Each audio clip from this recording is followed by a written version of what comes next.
The defense attorneys tried to attack Jennifer's credibility by questioning her true identity and her motives for gathering evidence.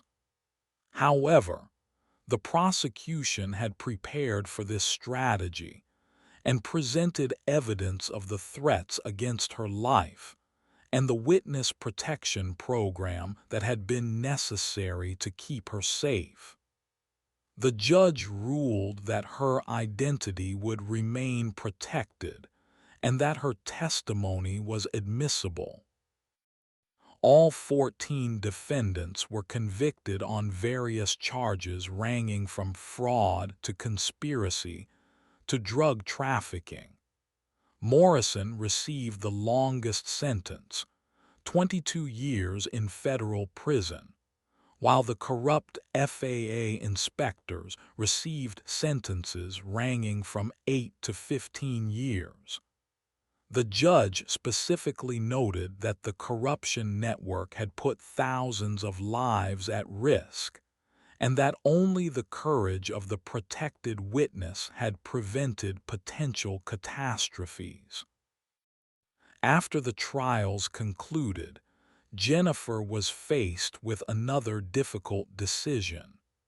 The FBI offered to relocate her once again with a new identity, but she was exhausted from living a lie for nearly a decade.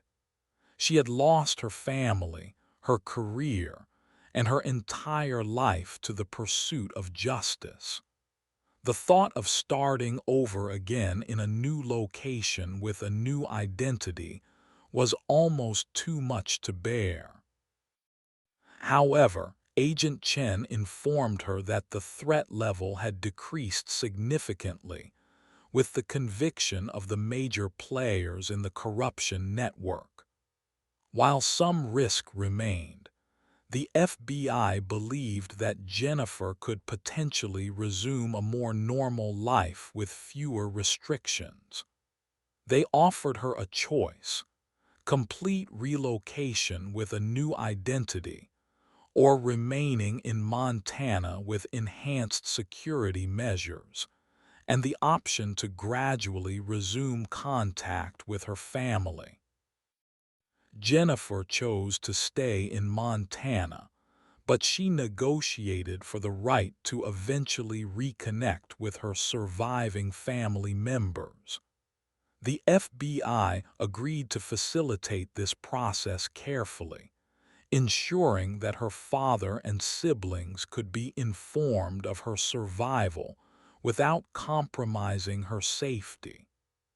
After nearly 9 years of enforced isolation, Jennifer would finally be able to tell her family that she was alive.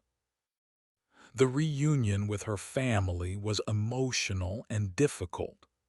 Her father had aged significantly in the years since her supposed death, and her siblings had all married and started families of their own. They had grieved for her, moved on with their lives, and now had to process the shock of discovering that she was still alive. The explanation of why she had been forced to disappear was almost too incredible to believe. Jennifer's sister Emma was particularly angry about the deception.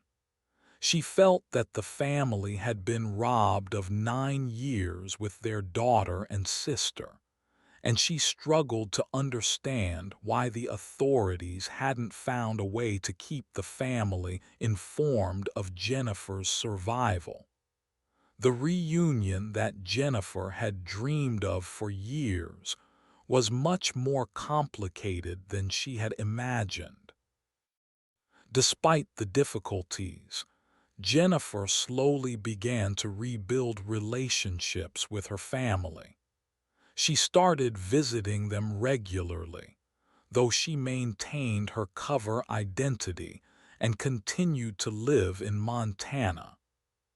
The FBI had agreed to allow her to keep the name Jennifer Walsh legally, as she had built a life around that identity and felt more comfortable with it than trying to reclaim her original name.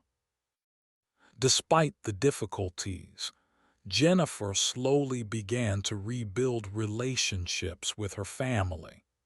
She started visiting them regularly, though she maintained her cover identity and continued to live in Montana. The FBI had agreed to allow her to keep the name Jennifer Walsh legally, as she had built a life around that identity and felt more comfortable with it than trying to reclaim her original name. Frank Peterson was eventually told a modified version of the truth about Jennifer's background. The FBI allowed her to explain that she had been a federal witness in an aviation safety case and had been living under protection. Frank was shocked but impressed by Jennifer's courage and dedication to aviation safety. He offered her a partnership in the flight school, recognizing that her expertise and reputation in the community made her invaluable to the business. By 2024, Jennifer had achieved a measure of peace in her life. She was no longer looking over her shoulder constantly, and she had meaningful relationships with her family and her community. The flight school was thriving, and she had trained hundreds of pilots who carried her safety-first philosophy into their own flying careers. She had also begun speaking at aviation safety conferences, sharing her experiences without revealing her true identity. However, Jennifer's past wasn't finished with her yet. In March 2024, she received a call from Agent Chen informing her that Marcus Thompson, the corrupt executive from Meridian Air Charter, had been released from prison after serving 9 years of his 15-year sentence. Thompson had been a model prisoner and had earned early release for good behavior. More concerning, Thompson had been making inquiries about the protected witness who had testified against him. The FBI increased Jennifer's security measures and began monitoring Thompson's activities. They discovered that he was living in a halfway house in Denver and was required to check in with a parole officer regularly. However, Thompson had connections to criminal networks that were still active, and the FBI was concerned that he might try to locate Jennifer for revenge. Jennifer was frustrated by this development. She had been planning to expand the flight school and had been considering writing a book about aviation safety. The return of Thompson to her life threatened to derail all of her plans and force her back into hiding. She began to wonder if she would ever be truly free from the consequences of that October morning in 2014. Agent Chen assured Jennifer that the FBI would continue to monitor Thompson, but he couldn't guarantee her safety indefinitely. The Witness Protection Program had limited resources, and after 10 years, the federal government expected protected witnesses to be able to live relatively normal lives. Jennifer was essentially on her own, with only periodic check-ins from federal agents. In June 2024, Jennifer's worst fears were realized when she discovered that Thompson had been asking questions about flight instructors in Montana. He had contacted several aviation schools in the region, claiming to be looking for advanced instruction for a wealthy client.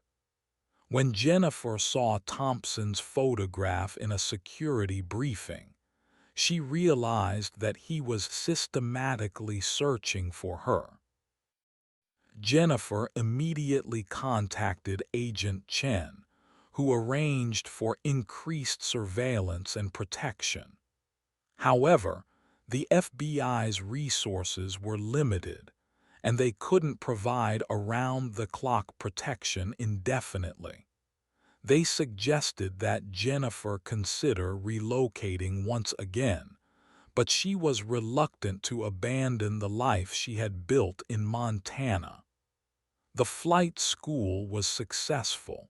Her relationships with her family were healing, and she finally felt like she belonged somewhere. The situation escalated when one of Jennifer's students mentioned that a man had been asking about her at the local airport. The student described the man as well-dressed and professional, but something about his questions had seemed odd. He had been particularly interested in Jennifer's schedule and her personal life. When Jennifer saw the security footage from the airport, she confirmed that the man was Thompson. Jennifer realized that Thompson had found her and was conducting surveillance in preparation for some kind of action.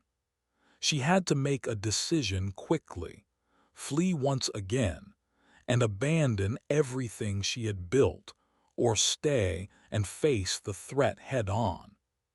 After 10 years of running and hiding, Jennifer was tired of being afraid. She decided to take control of the situation rather than letting Thompson dictate her life. Working with Agent Chen, Jennifer devised a plan to confront Thompson on her own terms. They would use her as bait to draw him out, while FBI agents provided backup and surveillance. Jennifer would continue her normal routine at the flight school, but she would be wearing recording equipment and would have agents positioned nearby.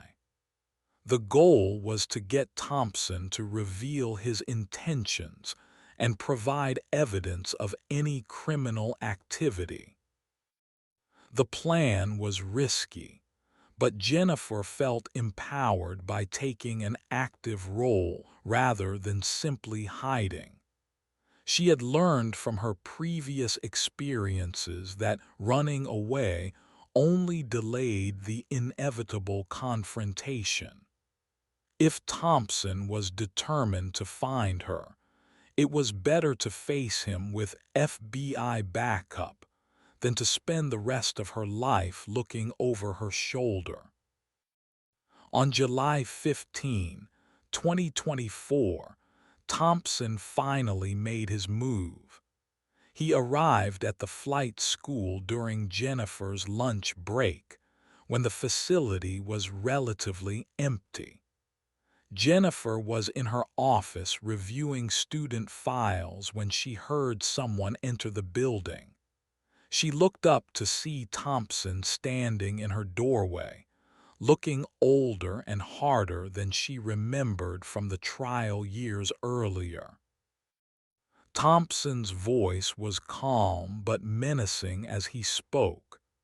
He told Jennifer that he had spent 9 years in prison thinking about her testimony and the role she had played in destroying his life.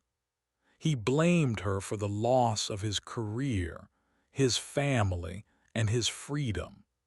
He had come to Montana to get what he called satisfaction for the injustice he felt he had suffered. Jennifer remained calm, knowing that FBI agents were monitoring the conversation through the recording equipment she was wearing. She tried to keep Thompson talking, hoping to get him to reveal his specific intentions. Thompson seemed to enjoy having her as a captive audience, and he began detailing his plans for revenge against her and the other people who had testified against him. As Thompson spoke, Jennifer realized that his time in prison had made him more dangerous, not less. He had spent years planning his revenge and had developed connections to criminal networks that could help him carry out his threats. He wasn't just angry, he was methodical and determined. The FBI agents listening to the conversation were hearing clear evidence of criminal threats and conspiracy. Thompson's monologue was interrupted when Frank Peterson returned from his own lunch break. Frank immediately sensed that something was wrong when he saw Thompson's aggressive posture and Jennifer's tense expression. Without hesitation, Frank stepped between them and asked Thompson to leave the premises. Thompson initially resisted, but Frank's military bearing and commanding presence made him reconsider. After Thompson left, Jennifer immediately contacted Agent Chen to report the confrontation. The FBI had recorded the entire conversation, and Thompson's threats provided sufficient evidence to arrest him for violating the terms of his parole. Federal agents located Thompson at his motel room that evening and took him into custody without incident. The confrontation with Thompson marked a turning point in Jennifer's life. She realized that she had been living in fear for so long that she had forgotten what it felt like to stand up for herself. The support from Frank and the successful intervention by the FBI gave her confidence that she could face future challenges without running away. Thompson's arrest and return to prison removed the immediate threat, but it also provided Jennifer with a sense of closure. She had faced her primary adversary and emerged victorious.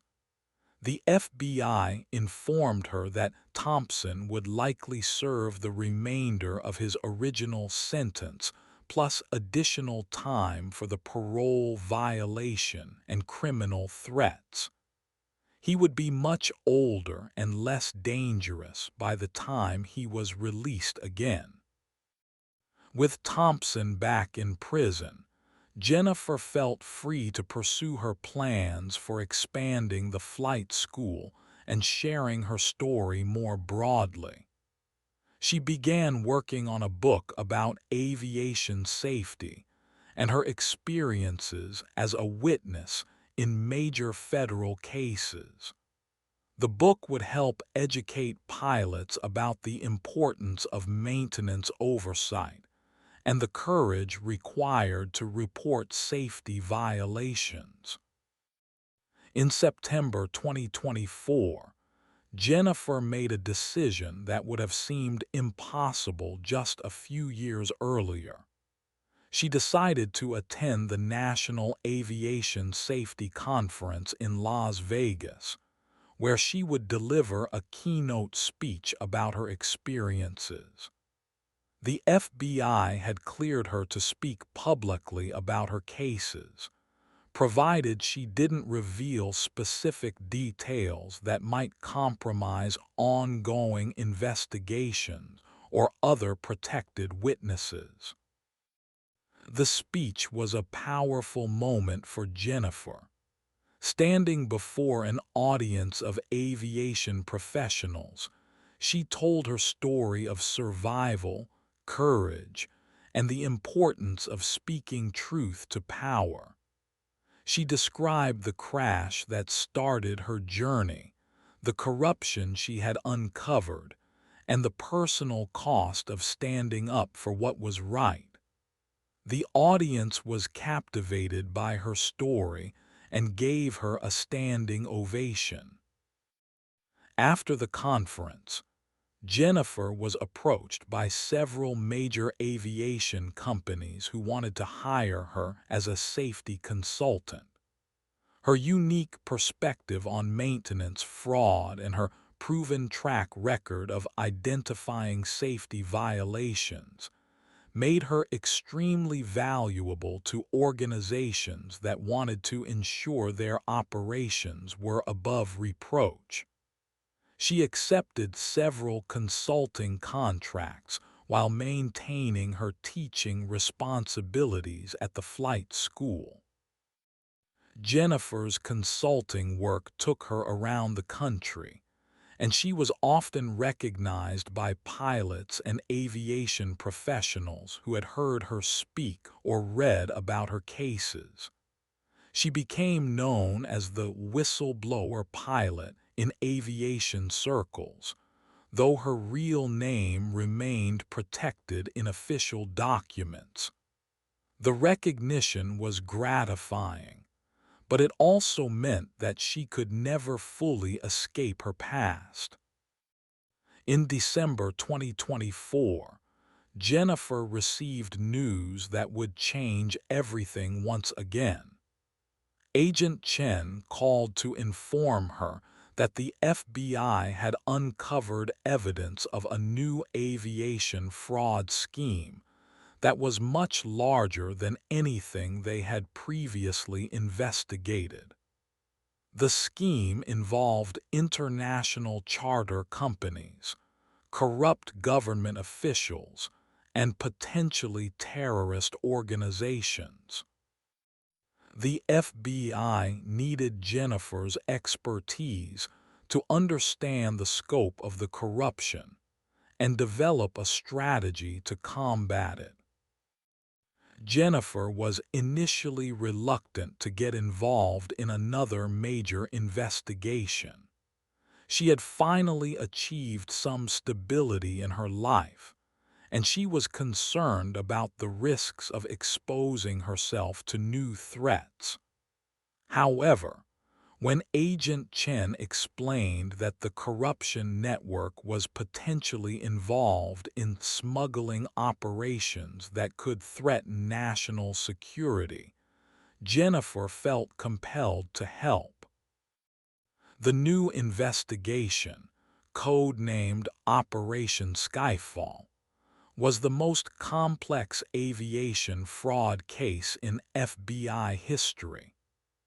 It involved charter companies in 12 countries, corrupt officials in multiple government agencies, and criminal organizations that were using aviation networks to move money, drugs, and potentially weapons across international borders. Jennifer's expertise in identifying fraudulent maintenance records and understanding aviation operations made her an invaluable asset to the investigation.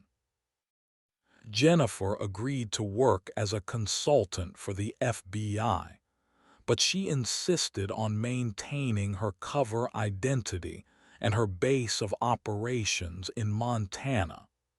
She would travel as needed to conduct investigations, but she wouldn't relocate or go into hiding again.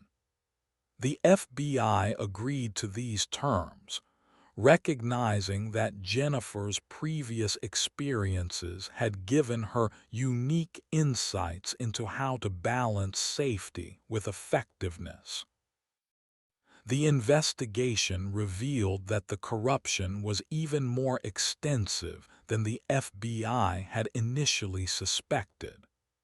The criminal network had been operating for over a decade, using charter flights to move billions of dollars in illegal proceeds and contraband.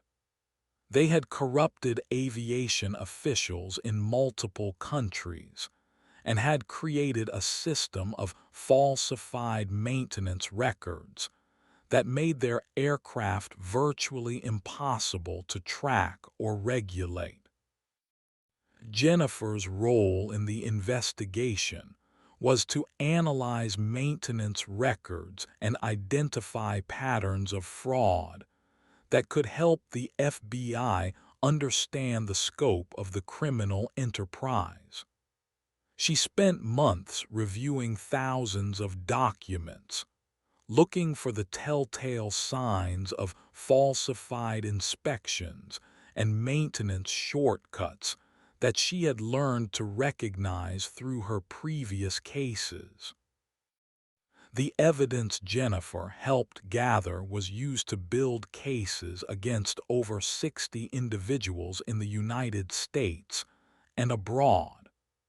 The investigation resulted in the seizure of over $2 billion in assets and the dismantling of one of the largest international criminal organizations ever discovered. Jennifer's contributions to the case were recognized by the FBI director, who personally thanked her for her service to national security. However, Jennifer's involvement in Operation Skyfall came with a price. The international scope of the case meant that she was now known to criminal organizations around the world. The FBI informed her that her identity had been compromised during the investigation and that she would need to take additional security precautions for the foreseeable future. The threats she faced were no longer just from domestic criminals. They were now international in scope. Despite the increased risks, Jennifer refused to go back into hiding. She had spent too many years living in fear and isolation, and she was determined to live her life on her own terms. She worked with the FBI to implement enhanced security measures at her home and the flight school, but she continued her normal activities and refused to be intimidated by threats from criminals she had helped bring to justice.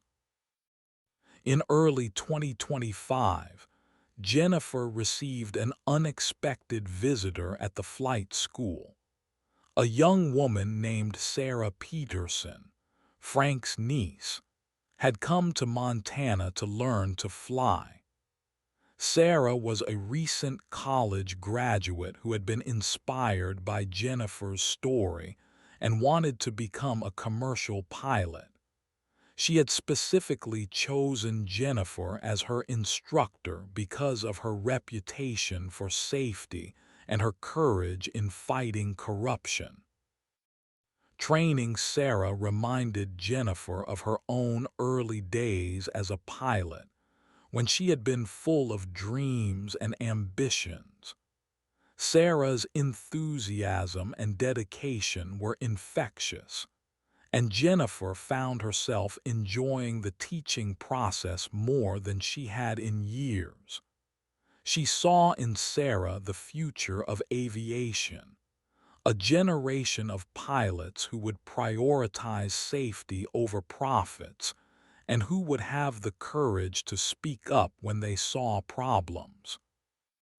As Sarah progressed through her training, Jennifer began to share more of her story with her student.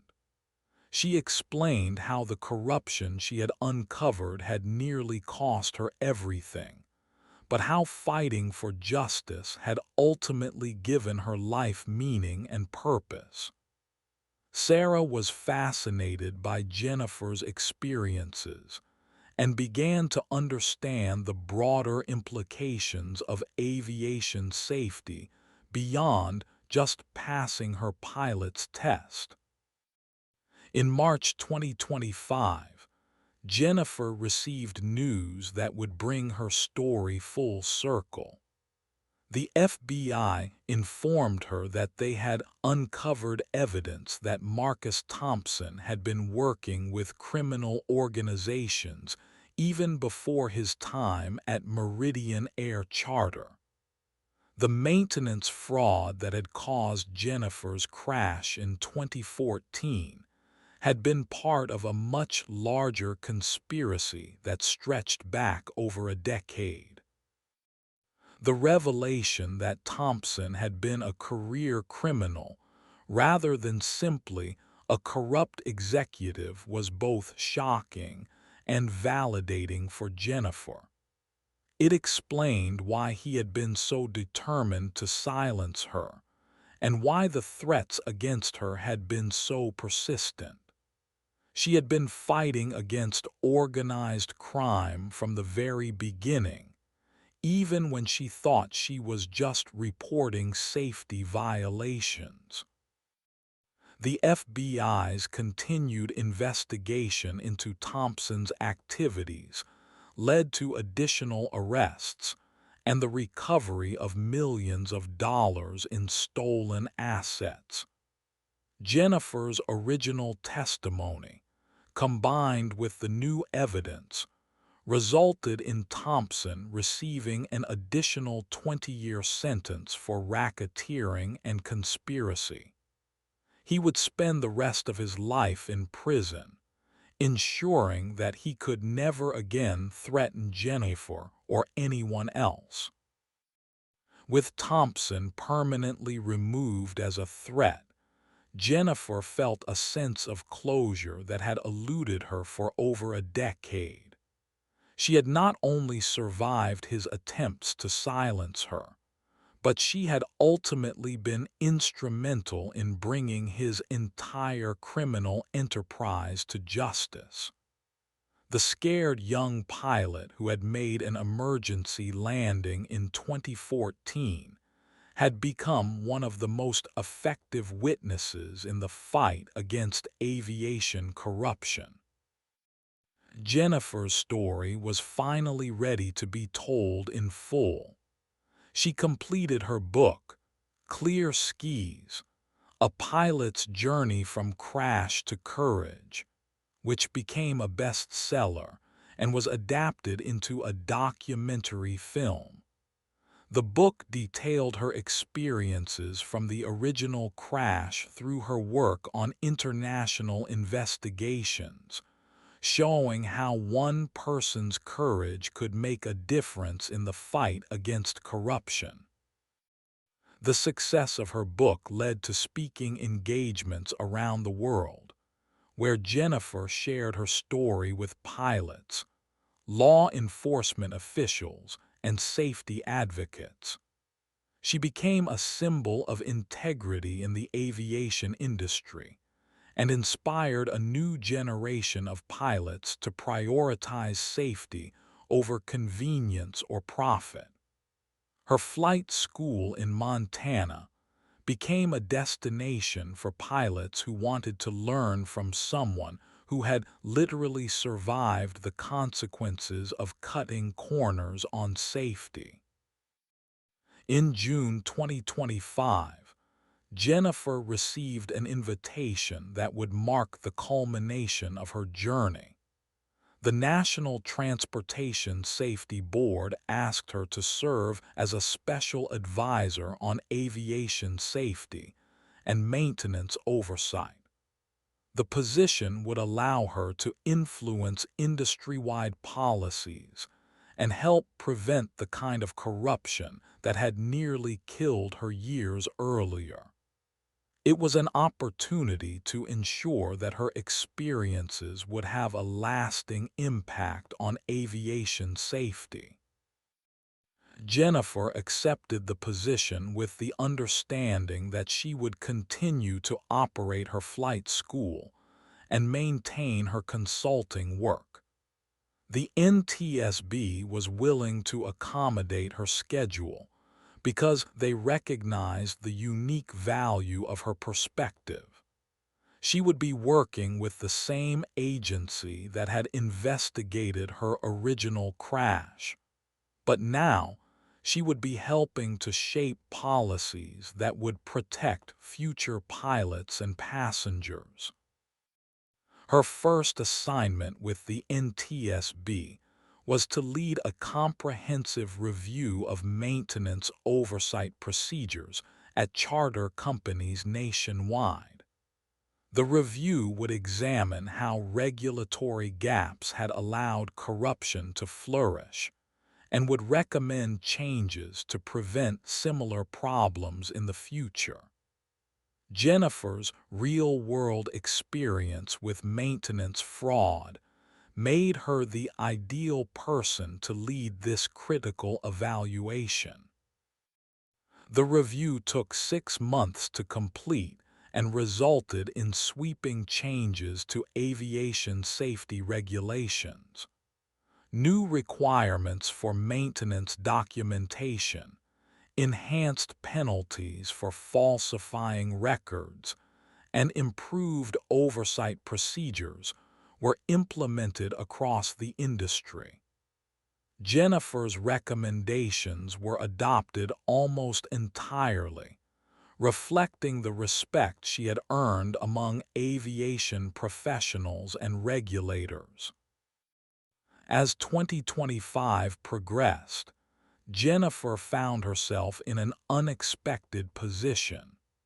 The young pilot who had once been forced to disappear to protect herself from criminal threats had become one of the most influential voices in aviation safety.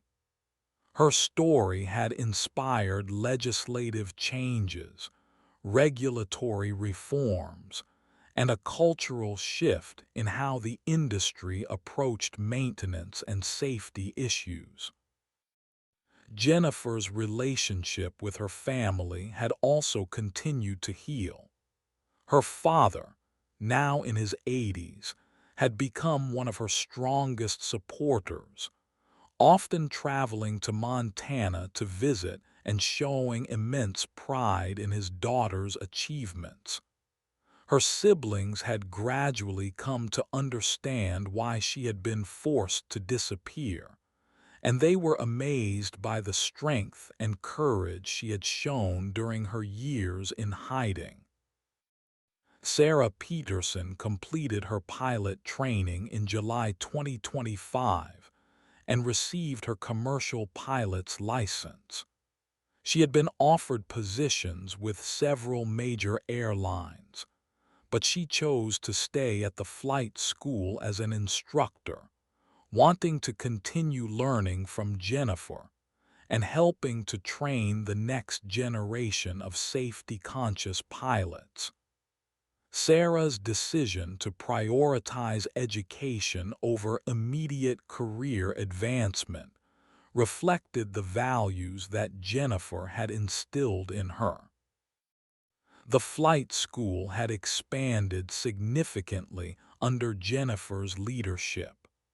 What had started as a small operation with a handful of students had grown into a respected institution that attracted pilots from around the world.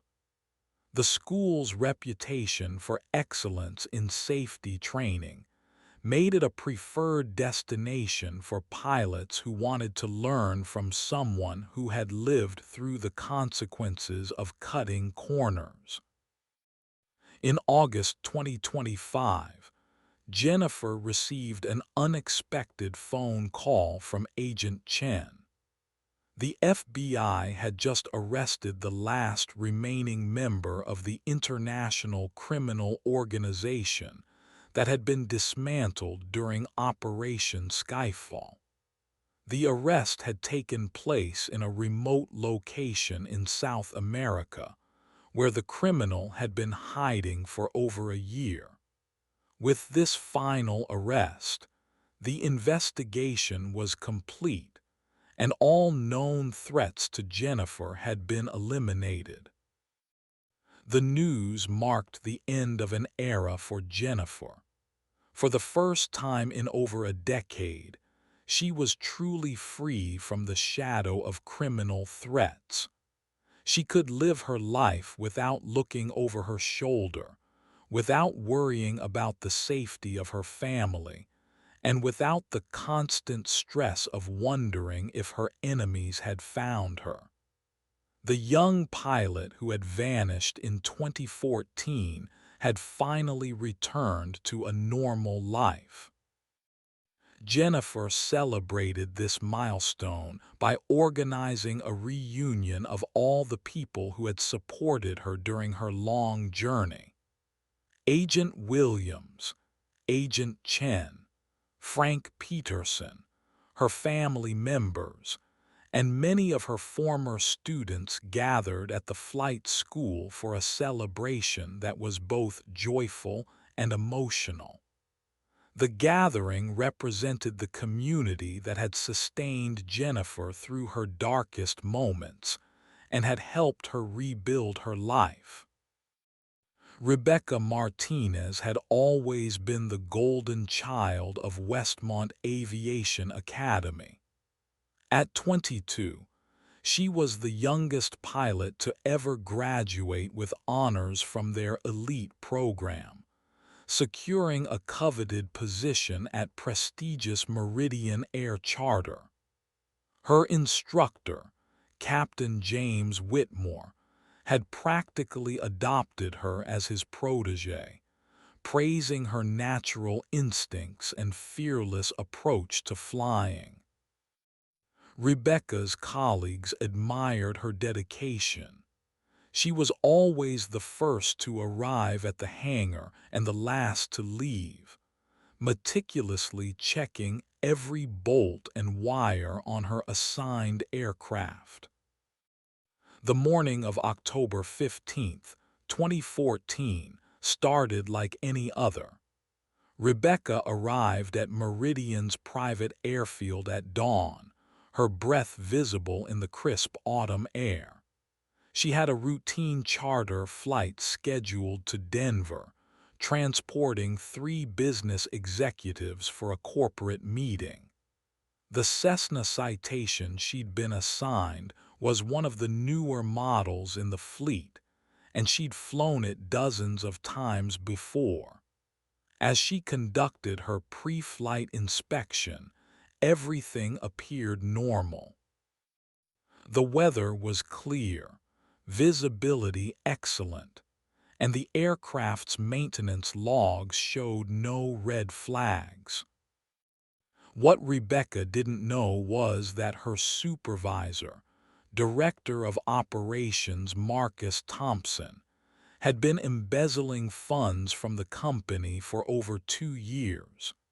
He'd been cutting corners on maintenance, forging inspection records, and pocketing the difference. The Cessna Citation that Rebecca was about to pilot had a critical hydraulic system failure that had been covered up in the paperwork. Thompson had bribed the maintenance chief, Carl Rodriguez, to overlook the issue rather than ground the expensive aircraft for repairs. As Rebecca completed her final checks, she noticed something odd. The hydraulic fluid levels seemed lower than usual, but the maintenance log indicated they'd been topped off just 2 days prior. She made a mental note to mention it to Rodriguez after the flight. Her passengers arrived on schedule, 3 men in expensive suits who barely acknowledged her presence as they boarded. They were the type who treated pilots like chauffeurs, more concerned with their phones than the person responsible for their safety. The takeoff went smoothly, and Rebecca felt the familiar rush of adrenaline as the Citation climbed into the clear blue sky. She radioed the control tower with her position and estimated arrival time in Denver. Everything seemed perfect. The autumn landscape spread out below them like a patchwork quilt, and Rebecca allowed herself a moment to appreciate the view she never tired of seeing. 30 minutes into the flight, at an altitude of 12,000 feet, the first warning light appeared on her instrument panel. The hydraulic pressure was dropping rapidly. Rebecca's heart rate spiked as she realized this wasn't just a sensor malfunction. This was a real emergency. She immediately began emergency procedures, trying to compensate for the failing system while maintaining control of the aircraft. The passengers, initially oblivious to the crisis, began to notice the unusual sounds and movements of the plane. Rebecca's training kicked in as she worked through the emergency checklist. She radioed air traffic control, declaring an emergency and requesting immediate clearance to the nearest airport. The controller's voice remained calm and professional, but Rebecca could hear the urgency underneath as he began clearing other aircraft from her path. She tried the backup hydraulic system, but it too was failing, a sign that this wasn't just a random mechanical failure but something more systematic. The citation began to shudder as Rebecca fought to maintain control. Without proper hydraulic pressure, the flight controls became increasingly difficult to operate. She had to use all her strength just to keep the aircraft level. One of the passengers, a man named David Walsh, began panicking loudly, demanding to know what was happening. Rebecca's voice remained steady as she explained they were experiencing a mechanical issue and were diverting to the nearest airport for safety. What Rebecca didn't realize was that this wasn't just an accident. It was the result of corporate negligence that ran much deeper than she could have imagined. Thompson had been systematically covering up maintenance issues across the entire fleet, not just her aircraft. The hydraulic system failure was caused by contaminated fluid that should have been replaced months ago. But Thompson had ordered Rodriguez to simply top it off with cheap, incompatible fluid to save money. As the citation continued to lose altitude and become more difficult to control, Rebecca made a split-second decision that would change everything. Instead of attempting to reach the distant airport, which she wasn't sure the aircraft could make, she spotted a long, straight stretch of highway below with minimal traffic. It was risky, but her instincts told her it was their best chance of survival.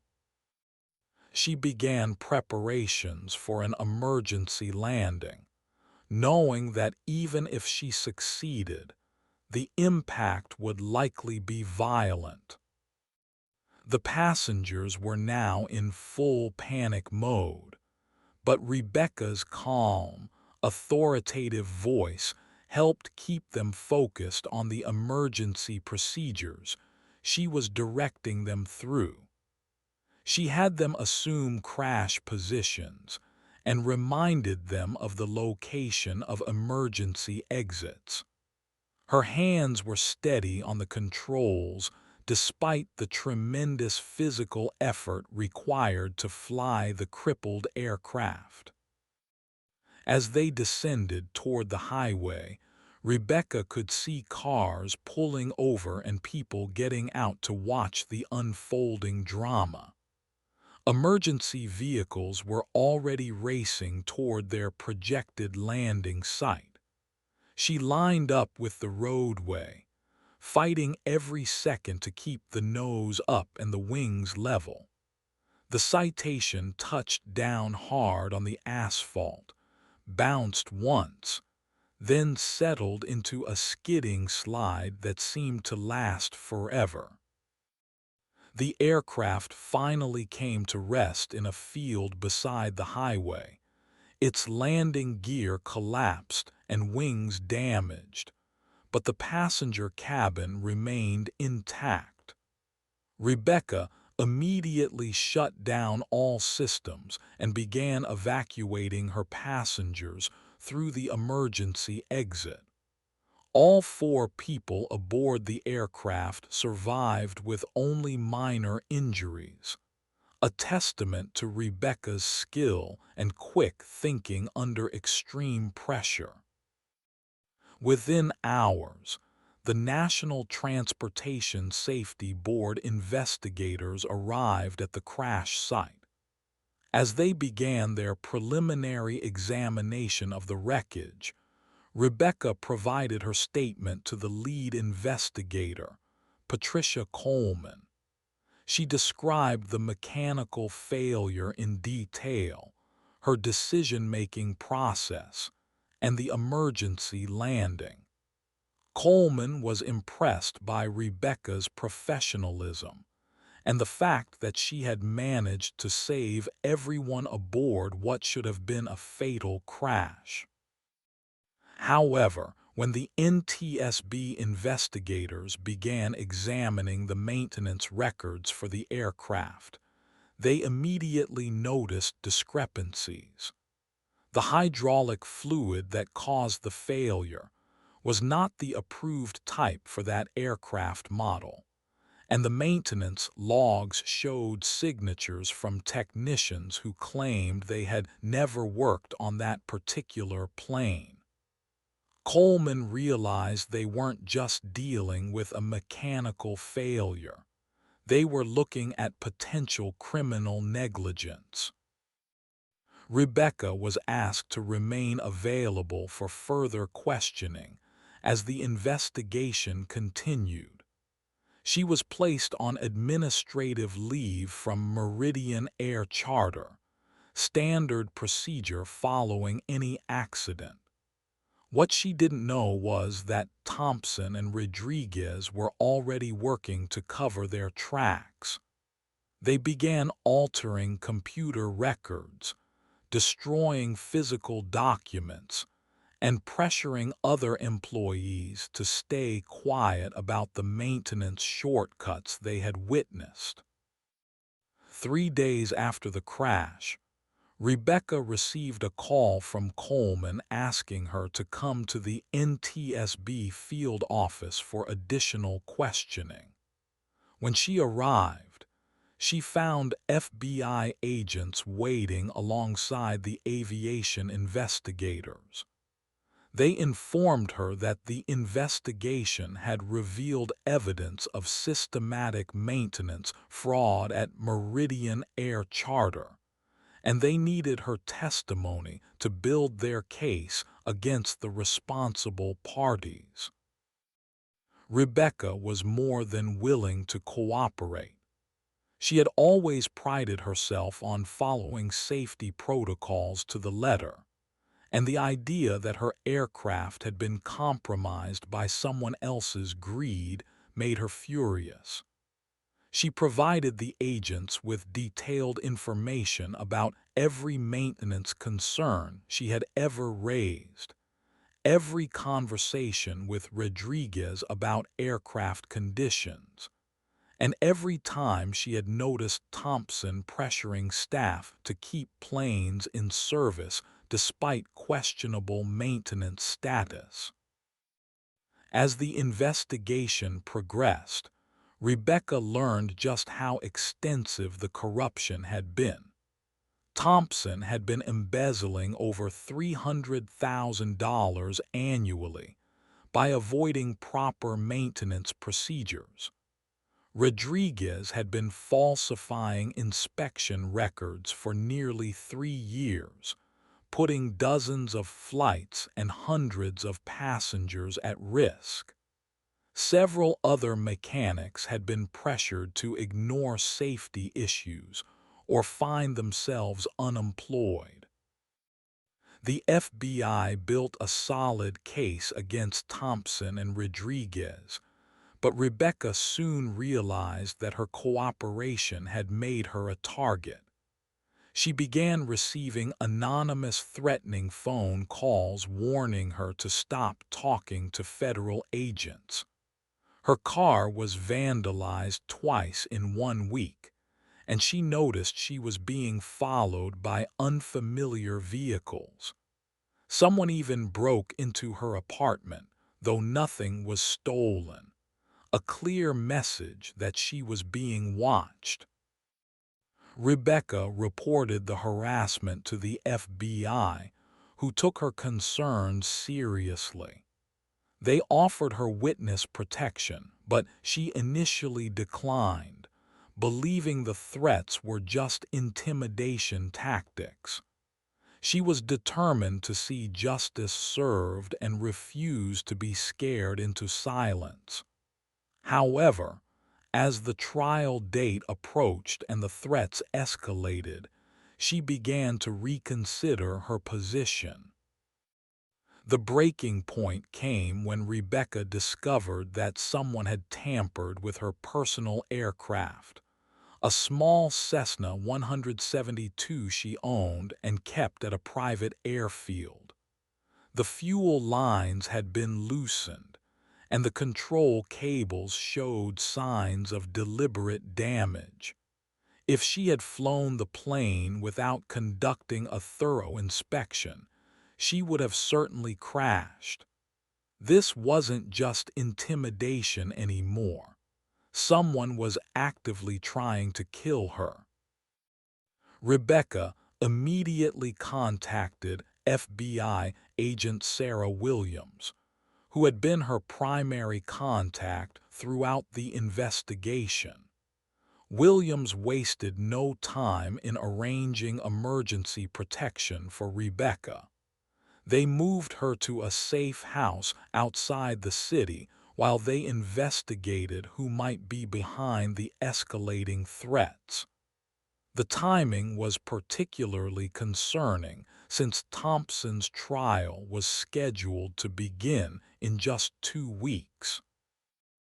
During her time in protective custody, Rebecca learned that the corruption at Meridian Air Charter was even more extensive than anyone had realized. The FBI had uncovered evidence that Thompson had connections to organized crime figures who had been using Meridian's aircraft for smuggling operations.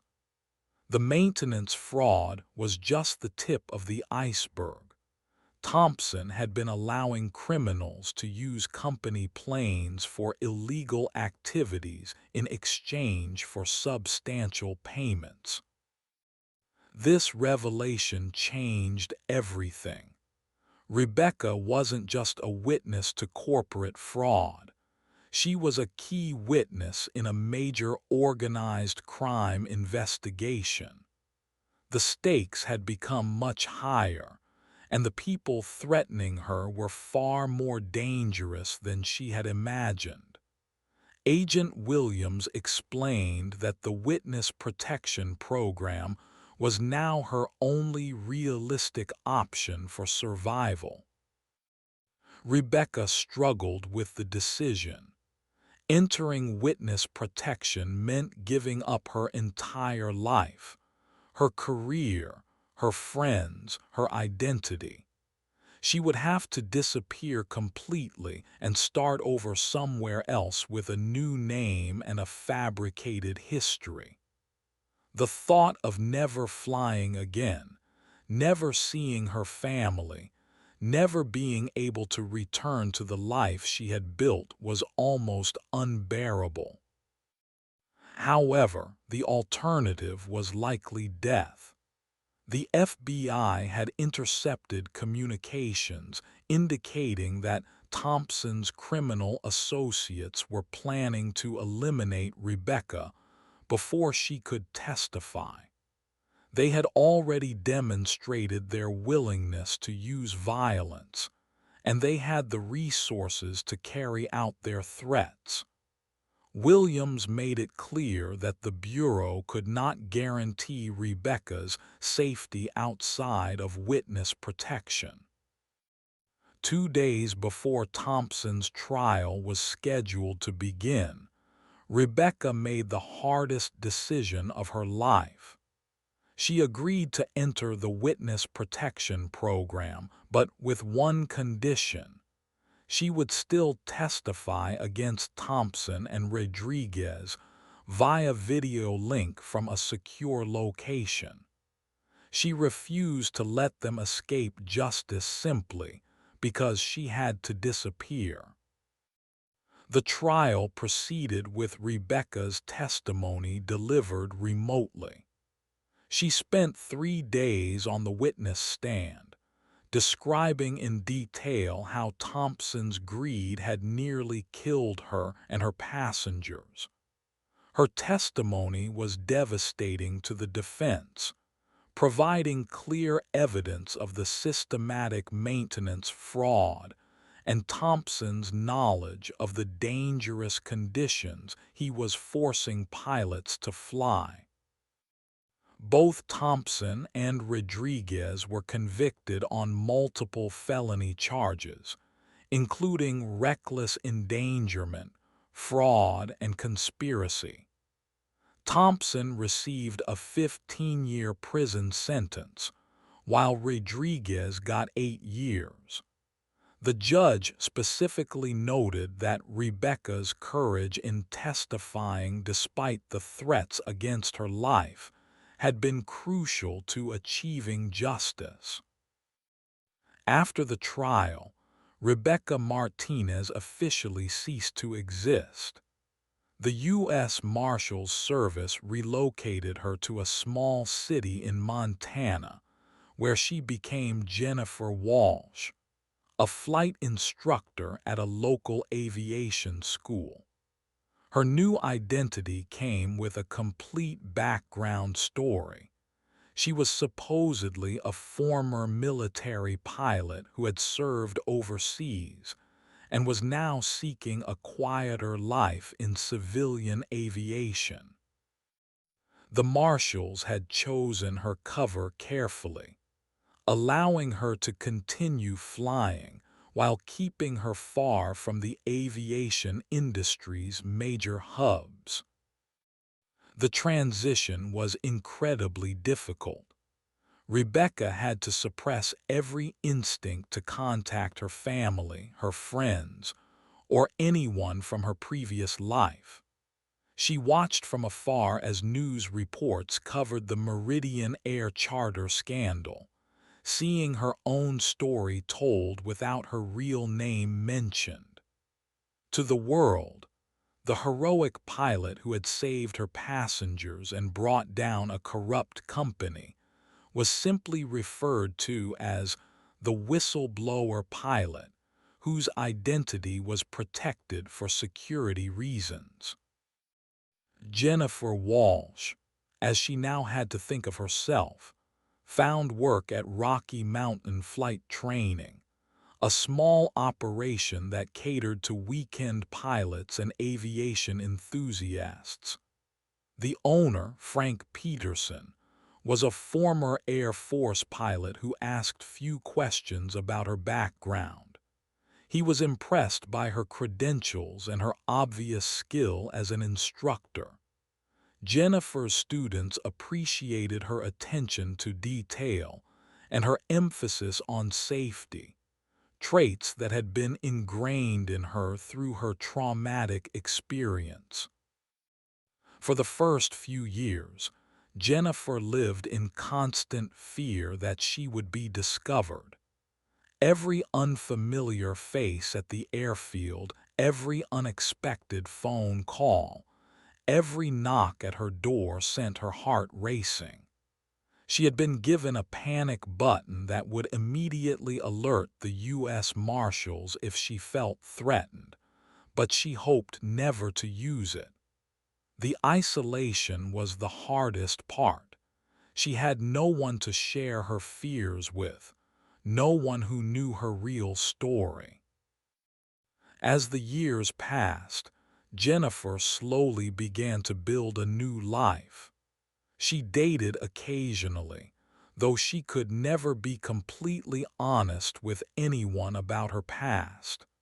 She made friends among the aviation community, though she was always careful not to get too close to anyone. She rented a small house on the outskirts of town and adopted a dog named Pilot, who became her closest companion. The hardest moments came when she thought about her family. Her parents believed she had died in a car accident shortly after the trial, a story the marshals had created to explain her disappearance. They had held a funeral for her, grieved for their lost daughter, and moved on with their lives. Jennifer often wondered if they would have preferred to know the truth, but she knew that knowledge would have put them in danger. By 2019, Jennifer had been living her false identity for nearly 5 years.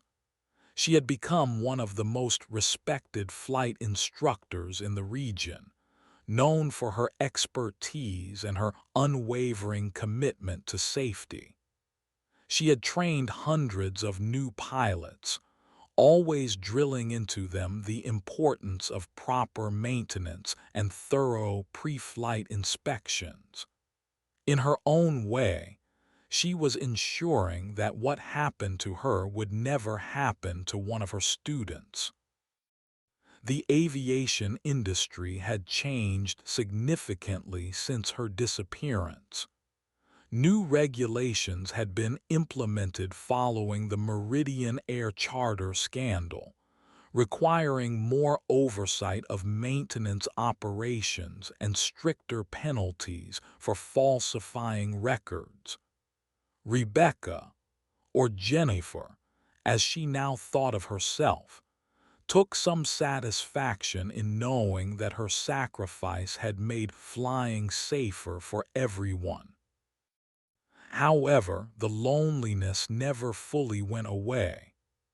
Jennifer often stood at the airfield in the evenings, watching the sunset paint the mountains in brilliant colors, and wondered what her life might have been like if she had never taken that fateful flight in 2014.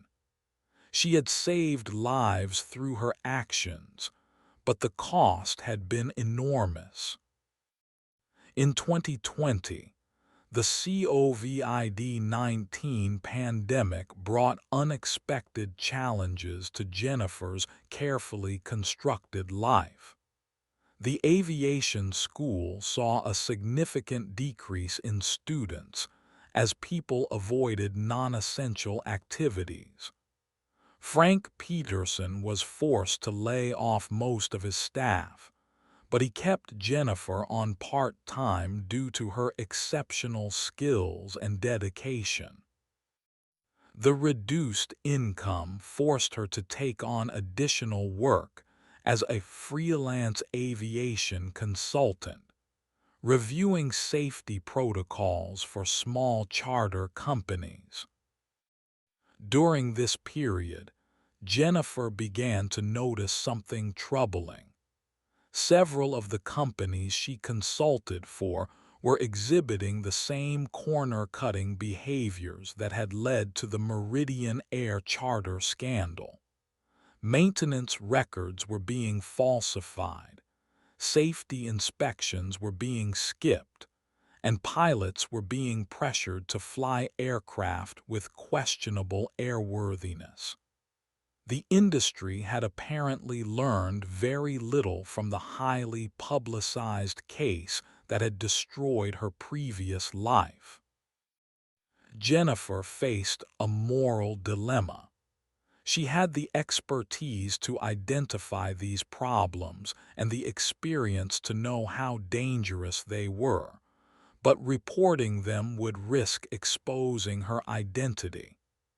Any investigation would likely reveal her extensive knowledge of maintenance fraud, knowledge that could only come from her involvement in the Meridian case. She had to choose between her safety and her responsibility to protect future victims. Initially, Jennifer tried to address the issues quietly.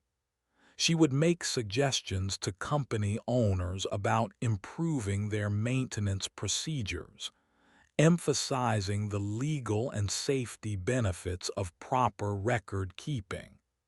Some listened, but others dismissed her concerns as overcautiousness. The most frustrating part was that she couldn't explain why she was so passionate about these issues without revealing her true identity.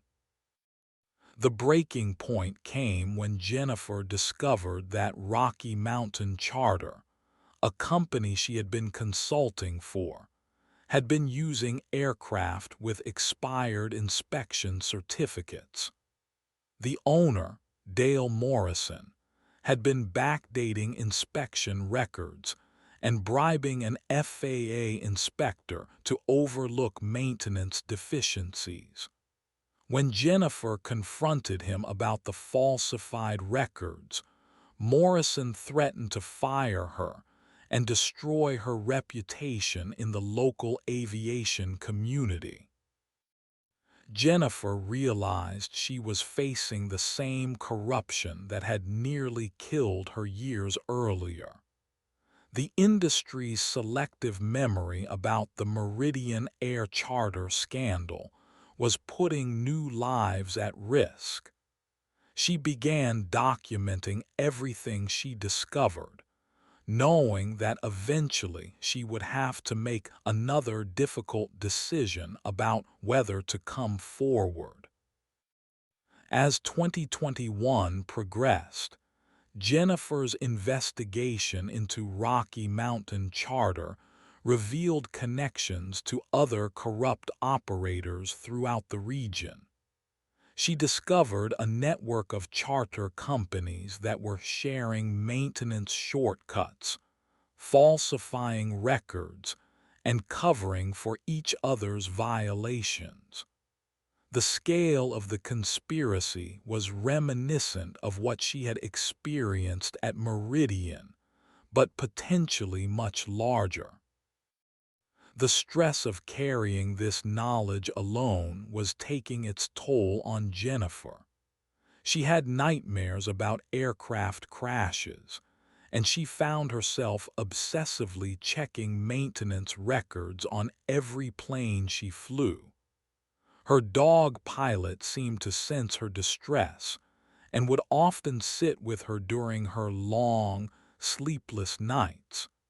She began to wonder if she would ever be free from the shadow of that October morning in 2014.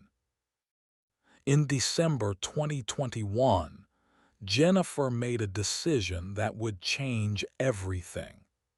She contacted Agent Williams, who was still with the FBI, using the secure communication method she had been given years earlier.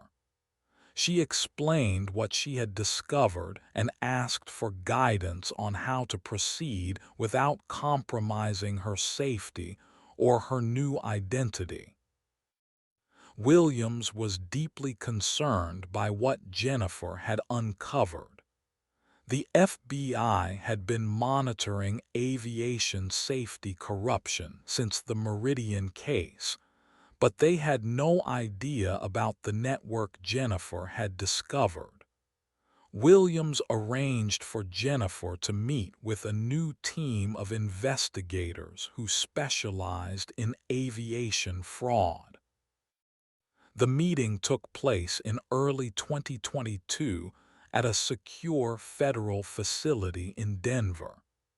Jennifer drove the 3 hours from her Montana home, feeling a mixture of anxiety and determination. She hadn't seen Williams in over 7 years, and the reunion was emotional. Williams had been promoted to supervisory special agent and was now heading the aviation fraud task force that had been created partly in response to the Meridian case. Jennifer presented her evidence to the task force team, including Agent Michael Chen, who had taken over many of the day-to-day operations. The documentation she had gathered was extensive and damning. She had photographs of falsified inspection records, audio recordings of Morrison bragging about bribing officials, and detailed logs of maintenance shortcuts that could have resulted in fatal accidents. The team was impressed by the quality of Jennifer's investigation, but they were also concerned about her exposure. By gathering this evidence, she had put herself at risk of discovery by the same criminal elements that had forced her into hiding years earlier. Some of the companies in the network had connections to the organized crime figures who had threatened her during the original case. Agent Chen explained that they could use Jennifer's evidence to launch a major investigation, but it would require her to continue gathering intelligence while wearing a recording device. The risk would be significant, but the potential to save lives and bring down a large-scale corruption network made it worthwhile. Jennifer would essentially be working as an undercover federal informant while maintaining her cover identity. Jennifer agreed to the assignment, knowing that it meant putting her carefully rebuilt life at risk once again. She was issued sophisticated recording equipment that looked like ordinary aviation tools, a clipboard with a built-in microphone, a calculator that was actually a digital recorder, and a pen that could capture both audio and video. The technology had advanced significantly since her original case. Over the next 6 months, Jennifer gathered crucial evidence against the corruption network. She recorded conversations with Morrison and other charter operators who bragged about cutting corners and bribing inspectors. She documented maintenance fraud at 5 different companies and identified corrupt FAA officials who were taking payments to overlook safety violations. The most dangerous moment came when Jennifer discovered that the corruption network extended to drug smuggling operations. Several of the charter companies were being used to transport illegal substances across state lines, with their maintenance records being falsified to hide evidence of the extra weight and unusual flight patterns. This connection to drug trafficking made the criminal penalties much more severe, and the people involved much more dangerous. By September 2022, the FBI had gathered enough evidence to begin making arrests. The operation, code-named Clear Skies, was the largest aviation fraud investigation in years. Simultaneous raids were conducted at charter companies across 3 states, resulting in the arrest of 14 people including Morrison and 2 FAA inspectors. Jennifer's role in the investigation was kept secret, but she knew that her cover might not hold much longer. The defense attorneys would be looking for the source of the detailed evidence against their clients, and her extensive knowledge of aviation maintenance made her a potential target for investigation. Agent Chen assured her that the FBI would protect her identity, but both of them knew that determined criminals had ways of finding information. The stress of living a double life while gathering evidence had taken its toll on Jennifer. She had lost weight, was having trouble sleeping, and found herself constantly looking over her shoulder. Her dog Pilot had become increasingly protective, seeming to sense the danger that surrounded them. Frank Peterson had noticed her distraction and asked if everything was all right, but Jennifer couldn't explain what was really happening. In October 2022, Jennifer's worst fears were realized. She discovered that someone had been asking questions about her background at the aviation school. A man claiming to be a potential student had been inquiring about her flying experience and her previous employment. When Frank described the man, Jennifer recognized him from surveillance photos the FBI had shown her. He was an associate of one of the arrested charter operators. Jennifer immediately contacted Agent Chen, who arranged for her to be moved to a new safe house while they assessed the threat level. The FBI was concerned that the corruption network was larger than they had initially realized, and that Jennifer's identity might have been compromised. They began making plans to relocate her to a new state with a completely different identity. However, before the relocation could be completed, Jennifer received devastating news. Her parents had been in a car accident, and her mother was in critical condition. The accident appeared to be genuine, but the timing was suspicious. Jennifer was torn between her desire to see her mother and the knowledge that returning to her hometown would expose her to deadly danger. Agent Chen strongly advised against any contact with her family, but Jennifer was struggling with the decision. She had been living a lie for over 8 years, missing birthdays, holidays, and family milestones. The thought of her mother dying without ever knowing that her daughter was still alive was almost unbearable. She had sacrificed everything for justice, and now she was facing the possibility of losing her mother as well. The FBI's investigation into the car accident revealed that it was indeed an accident, but they suspected that the criminal network might have been watching Jennifer's family in hopes of drawing her out of hiding. The danger was real, and any attempt to contact her family would put everyone at risk. Jennifer was forced to grieve for her mother from a distance, knowing that she couldn't even attend the funeral. Jennifer's mother passed away 3 days later without ever knowing that her daughter was still alive.